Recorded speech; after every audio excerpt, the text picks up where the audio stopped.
Good morning to all.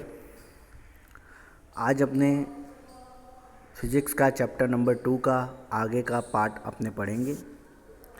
और आज जिस टॉपिक के बारे में पढ़ रहे हैं उसका नाम है त्रुटि। त्रुटि को बोलते हैं इंग्लिश में एरर।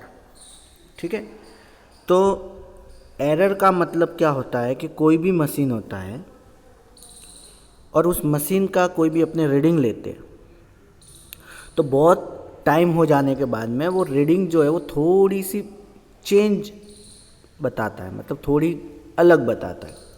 तो ओरिजिनल रीडिंग जो थी उससे थोड़ी रीडिंग बदल गई, तो इन दोनों के बीच का जो अंतर होता है वो होता है त्रुटि। ठीक है, जैसे मान लो कि कोई साधन है, उस साधन के अंदर रीडिंग है। अब धीरे धीरे उस साधन का यूज़ बहुत ज़्यादा हो रहा है और उसकी जो गणना रीडिंग करते हैं वो थोड़ी अब अलग आती है। ठीक है, तो वास्तविक जो रीडिंग थी पहले की और अभी जो रीडिंग नहीं आ रही है, तो इन दोनों के बीच के अंतर को ही अपने क्या बोलते हैं, त्रुटि कहते हैं। तो अब इस त्रुटि में सबसे पहले जो है परम त्रुटि क्या होती है। परम त्रुटि मतलब होती है कि भौतिक राशि का वास्तविक मान जैसे कि अभी का मान, और प्रेक्षित मान मतलब उसके बाद में जो अलग से दूसरा जो मान मिला उसके अंतर को परम त्रुटि कहते हैं। जैसे कि मान लो कि मैं एक उदाहरण देता हूँ, किसी वस्तु का लंबाई ज्ञात कर रहे हैं।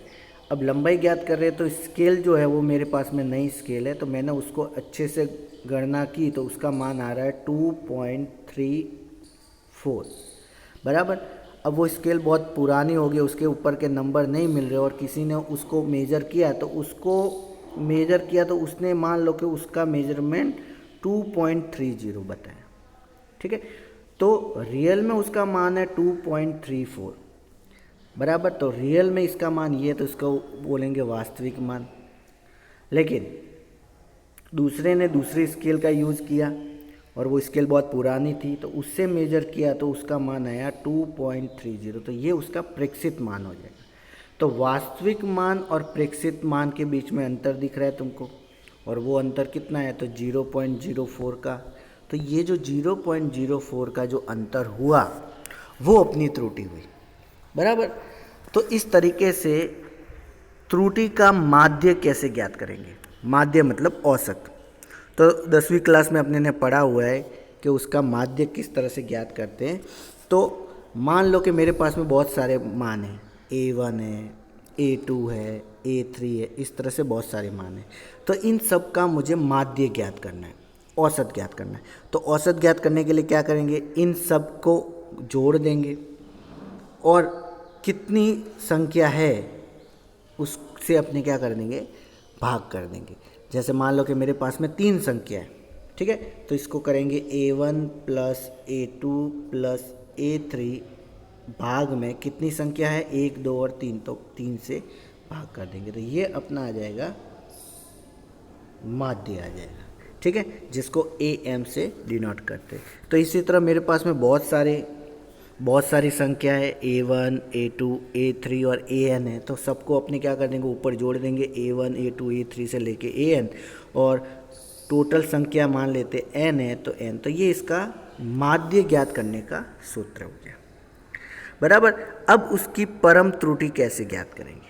परम त्रुटि कैसे ज्ञात करेंगे, अब देखो ध्यान से समझना। परम त्रुटि मतलब क्या करेंगे, जो अपना औसत मान आया जिसको AM बोलते हैं, ठीक है, औसत मान जो है वो AM। अब सबके जो अलग अलग मान हैं A3 A1 A2, इसको इसमें से माइनस करेंगे। तो AM जो अपने का औसत मान है उसको हर एक अलग अलग मान से माइनस करेंगे। तो AM माइनस A1, तो इसका जो नया मान आया उसको बोलेंगे परम त्रुटि, जिसको डेल्टा A1 से डिनोट करेंगे। इसी तरह AM माइनस A2, तो उसको डेल्टा A2 से डिनोट करेंगे। इस तरह से सब अपने मान ज्ञात करेंगे।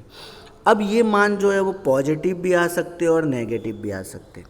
अब पॉजिटिव मान आते हैं या नेगेटिव मान आते हैं, लेकिन परम त्रुटि जो है वो हमेशा धनात्मक होती है, तुमको याद रखना है। अब जैसे मान लो कि इन दोनों के बीच का अंतर जो है, अब जैसे देखो मैं तुमको उदाहरण देता हूँ। जैसे मान लो कि मैंने इसका औसत मान ज्ञात किया, तो मेरे औसत मान आया मान लो कि 24, और A1 जो है वो है 23.5। तो अब मुझे डेल्टा A1 फाइंड करना है, तो मैं क्या करूँगा, A1 कितना है 24, और AM कितना है 24, और A1 कितना है 23.5। तो इसका डिफरेंस कितना आया 0.5। तो ये धनात्मक आया। अब मान लो ये ऋणात्मक आता तो भी अपने इसको क्या करेंगे, मोड ले लेंगे, इस तरह का सिंबल लेंगे मोड, जो हमेशा धनात्मक ही मान अपने को मिलेगा। तो ये जो है वो अपने को परम त्रुटि, जिसको निरपेक्ष त्रुटि भी बोल सकते, ठीक है ना। तो परम त्रुटि का मान ज्ञात करना हो तो सबसे पहले अलग अलग जितने भी मान हैं उसका माध्य ज्ञात कर लेंगे, और माध्य का जो AM मिला उसको हर एक संख्या से क्या कर देंगे, माइनस करेंगे, और सबके मान जो है अपने को प्लस में लिखना है, ठीक है। फिर इसके बाद में आता है माध्य परम त्रुटि। माध्य परम त्रुटि मतलब इसका उत्तर इसी के अंदर है। जो अपनी परम त्रुटियाँ मिली, delta A, delta A2, delta A3 से लेके डेल्टा AN, इन परम त्रुटियों का माध्य ज्ञात करना है। तो जिस तरह से इसका ऊपर अभी माध्य ज्ञात किया, अब परम त्रुटि का माध्य ज्ञात करेंगे। तो परम त्रुटि का माध्य जो है वो ज्ञात करेंगे, तो अपने को जो भी मिला, delta A1, delta A2, delta A3, जो भी मिला था अपने आगे को, अब मैंने वहाँ पे बोला था कि परम त्रुटि हमेशा पॉजिटिव होती है, तो पॉजिटिव करने के लिए मैंने सबका क्या लगा दिया, मोड लगा दिया। अब तुमको एक चीज़ याद रखनी है, जैसे मान लो कोई भी संख्या -5, लेकिन इसको मैं मोड में रख दूँ तो वो संख्या पॉजिटिव 5 हो जाएगी। मतलब मोड मतलब होता है कि उसके अंदर की कोई भी संख्या जो होगी वो हमेशा पॉजिटिव ही होगी। इसीलिए यहाँ पे delta A1, delta A2, delta A3 सबको पॉजिटिव करने के लिए मैंने मोड में रख दिया, और इसका माध्य ज्ञात करना है तो सबको जोड़ दिया, परम त्रुटियों को जो अपने ने ज्ञात की, और अपॉन में कितनी संख्या है परम त्रुटि की, तो अपने ने मान लिया n। तो इस तरह से डेल्टा A बार ये अपना परम त्रुटि का साइन है, सिंबल है। तो इस तरह से डेल्टा A1 से अपने ने इसका मान ज्ञात कर लिया, ठीक है। फिर इसके बाद में आपेक्षिक त्रुटि, जिसको सापेक्ष त्रुटि या भिन्नात्मक त्रुटि भी बोल सकते, तीनों नाम से उसको पुकार सकते। तो आपेक्षिक त्रुटि कैसे ज्ञात करेंगे, देखो आपेक्षिक त्रुटि का सूत्र है माध्यम परम त्रुटि। तो माध्य परम त्रुटि तो अपने ने ज्ञात कर ली, डेल्टा A बार, तो यहाँ पे लिख देंगे डेल्टा A बार, अपॉन में क्या है माध्य मान। माध्य मान मतलब जो स्टार्टिंग में माध्य ज्ञात किया था AM, वो तो नीचे लिख देंगे AM। तो ये आ गया आपेक्षिक त्रुटि, मतलब परम त्रुटि का माध्य और सबसे पहले जो माध्य ज्ञात किया था वो, इन दोनों को भाग करेंगे तो आपेक्षिक त्रुटि मिल जाएगी। अब आपेक्षिक त्रुटि का प्रतिशत ज्ञात करना है तो सिंपल है, 100 से गुणा कर दो तो प्रतिशत मिल जाएगा। तो delta A' upon delta M गुणे में 100। तो ये जो सूत्र है अपने ने अभी ज्ञात किए, परम त्रुटि, ठीक है। सबसे पहले अपने ने ज्ञात किया माध्य मान, फिर इसके बाद में अपने ने ज्ञात किया, ये देखो सबसे पहले अपने ने ज्ञात किया माध्य मान, फिर उसके बाद में परम त्रुटि, ठीक है। फिर इसके बाद में अपने ने ज्ञात किया माध्यम परम त्रुटि, फिर आपेक्षिक त्रुटि। तो आपेक्षिक सूत्र का सूत्र ये रहा, और आपेक्षिक प्रतिशत त्रुटि तो इसका सूत्र। ये सूत्र अभी इसके बाद में अपने सवाल कर रहे उसमें ये सब सूत्र अपने को ध्यान में रखने हैं, ठीक है। बहुत ही ईजी है, ठीक है, और इसके रिलेटेड सम हमेशा एग्ज़ाम में पूछते हैं, तो तुमको अच्छे से देख लेना है, ठीक है। अब देखो ये पहला सवाल, अब इस सवाल में दिया हुआ है कि एक सरल लोलक है। सरल लोलक तुमको पता होगा, 9वीं क्लास में पढ़ा है।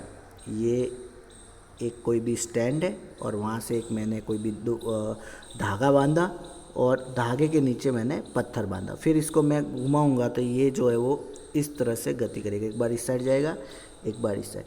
तो ये दोलन गति कर रहा है, तो इसमें दोलन गति कर रहा है तो उसकी एक चक्कर पूरा करने में, एक मतलब ये यहाँ पे आएगा, फिर वापस नीचे आएगा, फिर यहाँ पे आएगा, मतलब एक पूरा चक्कर लगाने में पहली बार रीडिंग ली तो 2.63 सेकंड में कंप्लीट किया, दूसरे में 2.56, फिर 2.42, 2.71 और 2.80 सेकंड में कंप्लीट किया, बराबर ना। तो दोलन का पूरा कंप्लीट, दोलन का एक चक्कर पूरा करने को क्या बोलते हैं, दोलन काल बोलते हैं, ठीक है। मतलब एक चक्कर पूरा करने में पहले 2.63 टाइम लगाया, फिर 2.56, फिर 2.42, फिर 2.71 और 2.80। तो इस तरीके से उसका निरपेक्ष त्रुटि, मतलब वही आपेक्षिक त्रुटि ज्ञात करनी है, सापेक्ष त्रुटि ज्ञात करनी है और प्रतिशत त्रुटि ज्ञात करनी है, जो अभी अपने ने पढ़ा था, ठीक है ना। तो अब यहाँ पे देखो सबसे पहले अपने को ये जो मान दिए हुए, ये सब मान कौन से, A1, A2, A3, A4, A5 है, बराबर। तो सबसे पहले इसका माध्य ज्ञात करेंगे, ठीक है। तो माध्य ज्ञात करने के लिए अपने ने क्या पढ़ा था, माध्य ज्ञात करने के लिए अपने ने सूत्र क्या पढ़ा था कि A1 है प्लस A2 है प्लस A3, A4, AN से लेके अपॉन में N, ये माध्य त्रुटि। तो यहाँ पे जितने भी अपने ने जो संख्या दी हुई है उन सबको जोड़ देंगे। तो देखो 2.63, 2.56, 2.42, 2.71, 2.80, भाग में कितनी संख्या था, देखो गिन लो, 1 2 3 4 5 संख्या, तो भाग 5 से भाग कर दो, बराबर।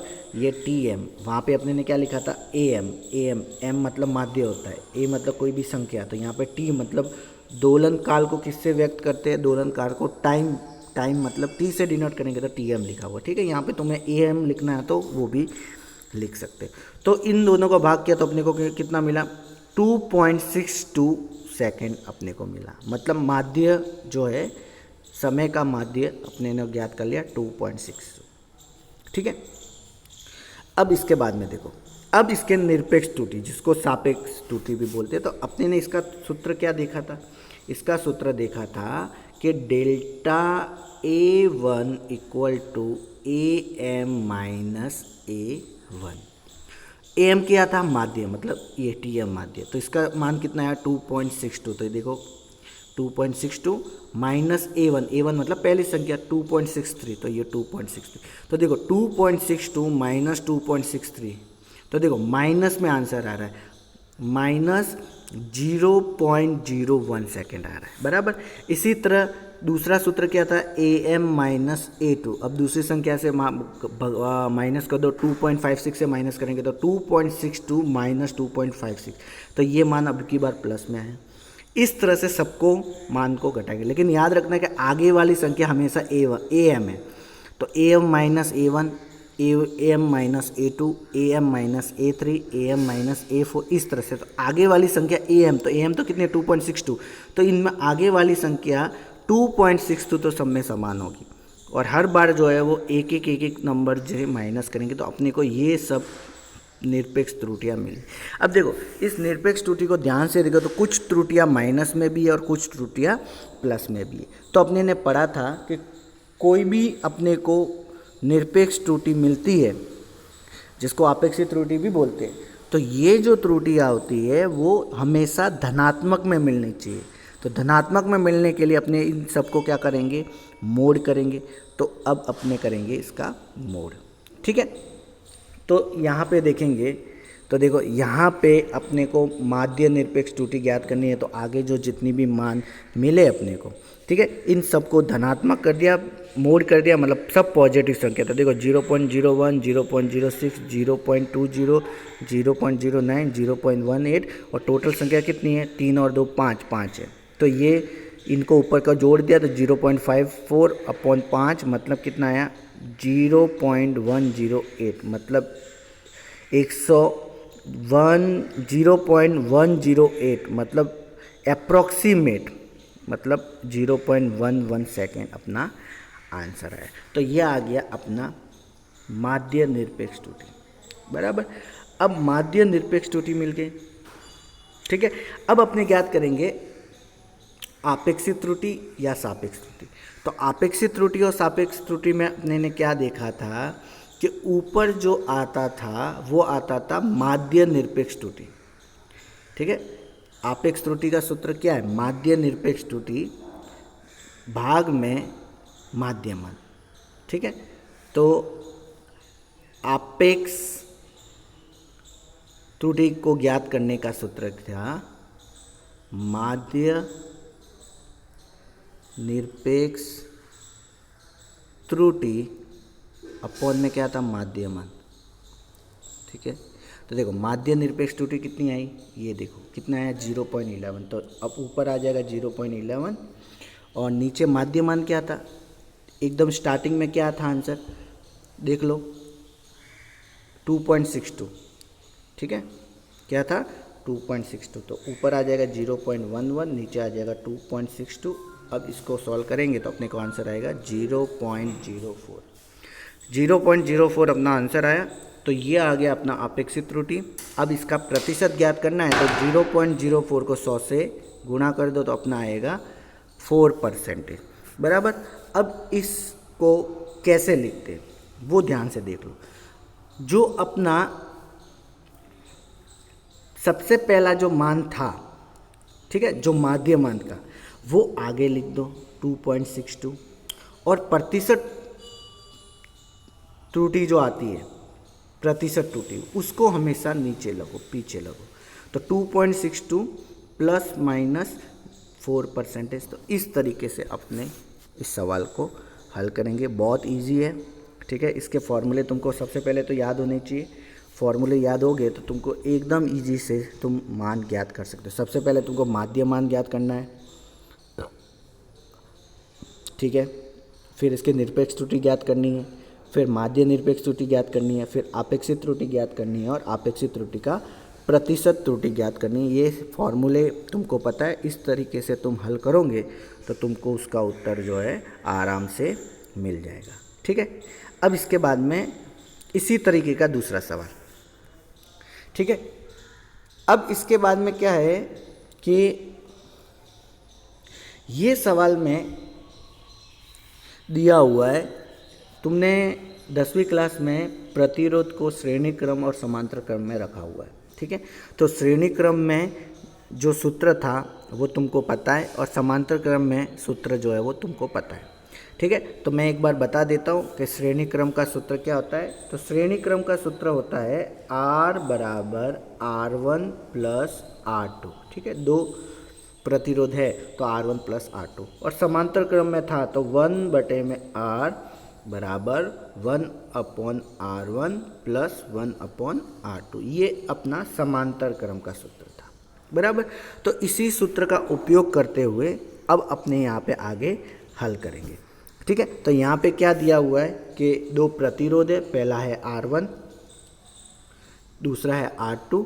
ठीक है, अब इसमें देखो कैसे लिखा हुआ है 100 प्लस माइनस 3। तो पीछे जो संख्या लिखी है 3 और 4 ये उसकी त्रुटि है। बराबर ना। आगे जो है वो 100 ओम रेजिस्टेंस है, प्रतिरोध है, और प्लस माइनस 3 का मतलब है कि ये त्रुटि है। मतलब त्रुटि प्लस में भी हो सकती है और माइनस में भी। तो R1 और R2 दो प्रतिरोध दिए हुए, उसको श्रेणी क्रम में रखो, पार्श्वीय क्रम मतलब समांतर क्रम में रखो, श्रेणी क्रम का संयोजन करो, समांतर क्रम का संयोजन करो और अपने को R बराबर R1 प्लस R2 संबंध सिद्ध करो और ये समांतर क्रम का संबंध सिद्ध करना है। और लास्ट वाला जो है delta R upon R square बराबर डेल्टा R1 प्लस R1 का square plus delta R2 upon R2 का स्क्वायर को सिद्ध करना है। ठीक है, ये भी सवाल इजी है लेकिन थोड़ा बड़ा है तो तुमको लगेगा सर ये तो बहुत हार्ड है। हार्ड नहीं है, इजी है। उसको ध्यान से समझोगे तो तुमको अच्छे से समझ में आ जाएगा। ठीक है, सबसे पहले अपने को ज्ञात करना है श्रेणी क्रम ए। तो श्रेणी क्रम ज्ञात करना है तो अपने को सूत्र पता है कि R बराबर R1 प्लस R2। ठीक है, तो R1 कितना है तो 100 प्लस माइनस 3, तो लिख दिया 100 प्लस माइनस 3। फिर प्लस करेंगे। R2 कितना है 200 प्लस माइनस 4, तो 200 प्लस माइनस 4। अब इसमें किस तरह से हल करते हैं, तुमको क्या करना है, जो उसका मुख्य मान है, मतलब इसका 100 है और इसका 200 है, तो सबसे पहले मुख्य मान को जोड़ दो। तो 100 प्लस 200 कितना हुआ 300 हुआ। फिर इसके बाद में त्रुटि का मान कितना है, पहले में त्रुटि कितनी है 3 और दूसरे में कितनी 4, तो 4 प्लस 3 7, तो ये 7 होगी और बीच में आ जाएगा प्लस माइनस। तो इस तरह से श्रेणी क्रम का मान कितना आया 300 प्लस माइनस 7 ओम। ठीक है, पहला आंसर मिल गया। फिर है पार्श्वीय क्रम। पार्श्वीय क्रम का मतलब होता है समांतर क्रम। तो समांतर क्रम ज्ञात करेंगे। तो समांतर क्रम का सूत्र भी अपने को पता है 1 बटे R बराबर 1/R1 प्लस 1/R2। अब इसको हल करेंगे, इसका एलसीएम लेंगे तो R1 प्लस R2 नीचे आएगा और इसका एलसीएम हो जाएगा R2 इस साइड चला जाएगा, मतलब R2, और ये R1 इस साइड चला जाएगा तो R2 प्लस R1 बराबर। अब इसमें देखो ये 1/R है, तो 1/R है तो उसको R करने के लिए क्या होगा, ये वाली संख्या जो है वो उल्टी हो जाएगी, ये वाली संख्या उल्टी हो जाएगी। ऐसे कैसे होगी सर, समझ में नहीं आया। तो देखो जैसे मान लो मेरे पास में कोई संख्या 1/R, अब 1/R इक्वल टू यहाँ पे मान लो कि 7/5 आया आंसर, मान लो उदाहरण 7/5। अब अपने को ज्ञात क्या करना है, प्रतिरोध। तो प्रतिरोध R में थोड़ी होता है, 1/R में थोड़ी होता है, 1/R में थोड़ी ज्ञात करना है अपने तो को R में ज्ञात करना है। तो इसको R करने के लिए क्या करेंगे, इस संख्या को उल्टा कर देंगे, इन संख्या को उल्टा कर देंगे तो R ऊपर आ जाएगा। तो R बराबर क्या हो जाएगा, 5/7। मतलब कोई भी संख्या नीचे है उसको ऊपर लाना हो तो सामने वाली संख्या को उल्टा कर दो, तो इस तरीके से अपने को मान मिल जाएगा।